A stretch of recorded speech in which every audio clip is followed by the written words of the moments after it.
இந்த மூவியோட ரிவ்யூ பார்க்க போறோம்னு கேட்டீங்கன்னா டியர் இந்த மூவியோட ரிவ்யூல போறதுக்கு முன்னாடி நம்மளோட சேனலை சப்ஸ்கிரைப் பண்ணி எங்களுக்கு லைக் போடுங்க, ஃப்ரெண்ட்ஸ்க்கு ஷேர் பண்ணுங்க, சப்போர்ட் பண்ணிங்கன்னு வாங்க வீடியோக்குள்ள போலாம். டியர் 2024ல தமிழ்ல ரிலீஸ் ஆயிருக்கா ஒரு ஃபீல் குட் ரொமான்டிக்கல் டிராமா மூவி. ஜிவி பிரகாஷ், ஐஸ்வர்யா ராஜேஷ் ஏகப்பட்ட பேர் நடிச்சிருக்காங்க. ஷார்டனோட ஒன் லைன் ஸ்டோரி என்னன்னு கேட்டீங்கன்னா, குட் நைட் மூவி ஸ்டைல்ல மோட்டர் மோகன் மாதிரி நம்ம ஐஸ்வர்யா ராஜேஷ் பாத்தீங்கன்னா தூக்கத்துல லைட்டா தூங்கினாலும் குவார்ட்ட விட்டு பக்கத்துல இருக்க எல்லாருமே டிஸ்டர்ப் பண்ணி எழுப்பி விட்டுருவாங்க. அட் தி சேம் டைம் நம்ம கதையோட ஹீரோ ஒரு நியூஸ் சேனல்ல ஆங்கரா வேலை செஞ்சுக்கிட்டு இருக்காரு. அவருமே பாத்தீங்கன்னா லைட் ஸ்லீப் டிசார்டர் மூலியமா பாதிக்கப்பட்டிருக்காரு. தூக்கத்துல யாராச்சும் சின்னதா ஒரு சத்தம் போட்டாலும் முழிப்பு வந்து எந்திரிச்சுப்பாரு. தூங்க முடியாம கஷ்டப்படக்கூடிய ஹீரோ தூங்கி எல்லாரையும் எழுப்பி விடக்கூடிய ஹீரோயின் சொல்லி இவங்க ரெண்டு பேருக்கும் அரேஞ்ச் மேரேஜ் நடக்க இவங்களோட காதல் காமெடி டிராமா என்னாச்சு, எதுக்காக டிவோர்ஸ் வரைக்கும் போனாங்க, திரும்ப ஒண்ணு சேர்ந்தாங்களா இல்லையா, இம்பர்ஃபெக்ஷனோட இருக்கக்கூடிய லைஃப் பார்ட்னர் அக்செப்ட் பண்ணிட்டு காதலிக்கும் போது தான் காதலோட பெர்ஃபெக்ஷன் கிடைக்குதுங்கிற ஒரு மெசேஜ் சொல்ல கன்வே பண்ணிருக்காங்க. இம்பாக்ட்ஃபுல்லா நீட்டா இருந்துச்சு. நிறைய பேரோட லைஃப் பெர்ஃபெக்ஷனை எதிர்பார்ப்பாங்க. பட் அவங்க இம்பர்ஃபெக்ட்டா இருக்கிறது மட்டும் தான் நம்ம லைஃப்ல இருக்கக்கூடிய ப்ராப்பரான பெர்ஃபெக்ட்டான விஷயம் நம்ம எப்போ ரியலைஸ் பண்றோமோ அந்த மூமெண்ட்டை அவங்க கூட சந்தோஷமா என்ஜாய் பண்ண ஆரம்பிச்சிருவோங்கிறது என்னோட ஒரு பெர்ஸ்பெக்டிவா இருந்துச்சு. பெர்ஃபார்மன்ஸ் ஓகேஷான பெர்ஃபார்மன்ஸ் டீசென்ட்டா பிளேஸ் பண்ணிருக்காங்க ஐஸ்வர்யா ராஜேஷ், ஜிவி பிரகாஷ்னு சொல்லி. அதை தாண்டி காளி வெங்கட், இவள் நந்தினில நிறைய இடத்துல ஸ்கோர் பண்ணிட்டு போயிருக்காங்க.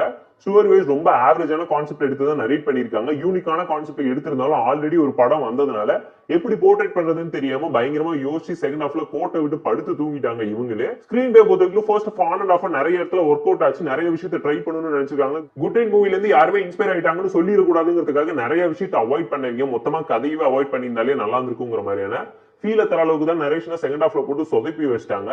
குட் நைட் மூவில சொல்லாத விஷயத்தை இதுல சொல்ல ட்ரை பண்றாங்க போது சொல்ல எதுவுமே இல்லைன்னு சொல்லி செகண்ட் ஹாஃப்ல அப்பாவை தேடிட்டு போறோம், அம்மாக்காக பண்றேன்னு சொல்லி எமோஷனல் டிராமா ஒர்க் அவுட் ஆகாம ஆன் அண்ட் ஆஃப் அவங்களை யோசிக்க வச்சிருச்சு.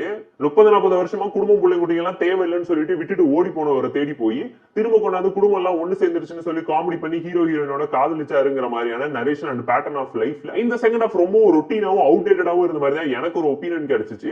ஒருத்தங்களை தேடி போகும்போது அவங்களை தெரிஞ்சுக்கிறத தாண்டி அவங்க கூட இருக்கும் போதே அவங்களை புரிஞ்சுக்க முடியலையாங்கிற கேள்விக்கு இவங்க பதில் சொல்லாம விட்டுட்டாங்க.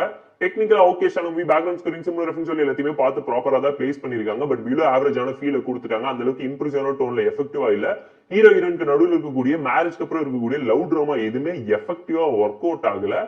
கல்யாணத்துக்கு அப்புறம் வரக்கூடிய வெட்டிங் சாங், அதுக்கப்புறம் ஹீரோயின் கொரட்டை வரதுக்கு அப்புறம் இன்டர்வல்ல வரக்கூடிய சாங்னு சொல்லி 2-3 சாங்ஸ் நீட்டா கேட்கிற மாதிரி விஷுவலா அப்பீலிங்கா இருந்துச்சு. ஃபேமிலி என்டர்டைன்மெண்ட் காமெடி டிராமால எமோஷன் சுத்தமா ஒர்க் அவுட் ஆகாம போயிடுச்சு. காமெடி இல்ல, காதல் இல்ல, லாஜிக்கு பர்பஸே இல்லாம ஹீரோ ஹீரோயின் எதுக்காக ஒன்னா சுத்திக்கிட்டு இருக்காங்கிற மாதிரியான கேள்விக்கு பதிலே சொல்லாம நிறைய விஷயத்த டைல்யூட் பண்ணி அப்படியே கொண்டு போயிருந்தாங்க. சீரியலுக்கான ஃபீல்ட்ல கொண்டு போயிட்டாங்க. லாஜிக் ரீசனிங் இல்லாத பிளாஷ்பேக் டிராமாவை கட் பண்ணிட்டு இன்னும் எமோஷனான ஹீரோ ஹீரோயின் நடுவில் இருக்கக்கூடிய லவ் ட்ராக் டிவோர்ஸ்க்கான ப்ராப்ளத்துக்கான சொல்யூஷனை டைவர்ட் பண்ணி போயிருந்தா நல்ல ஒரு அவுட்புட் கிடைச்சிருக்கோங்க. அண்ட் குட் நைட் மூவியை ஜெண்டர் ஸ்வாப் பண்ணி டியர்னு எடுத்து வச்சிட்டாங்களோட உங்களே யோசிக்க வச்சாங்க. அது கதை இல்லடா தம்பின்னு சொல்லி கண்ணை கட்டி காட்டுல சுத்தி விட்டு செகண்ட் ஹாஃப்ல காமெடி பண்ணதுக்கு அதையே திரும்ப ரீக்ரியேட் பண்ணியிருந்தா கூட ரெண்டுத்தையும் ஒரே டைம்ல எடுத்தாங்க. அதனாலதான் ஒரே மாதிரி வந்துச்சுன்னு சொல்லி சமாளிச்சிருக்காங்க. சோ போர் அடிச்சா டைம் இருந்தா ஃபேமிலி அண்ட் ஃப்ரெண்ட்ஸ் கூட பார்த்து என்ஜாய் பண்ணுங்க. பார்க்கலாமா நம்மங்கிற காலை நீங்களே எடுத்துக்கோங்க. ஸ்கிப்பபிளா தான் எனக்கு பர்சனலா ஃபீல் ஆச்சு. டியர் மூவிக்கு நம்ம தரப்பு ரேட்டிங் கேட்டீங்கன்னா 5.8 out of 10.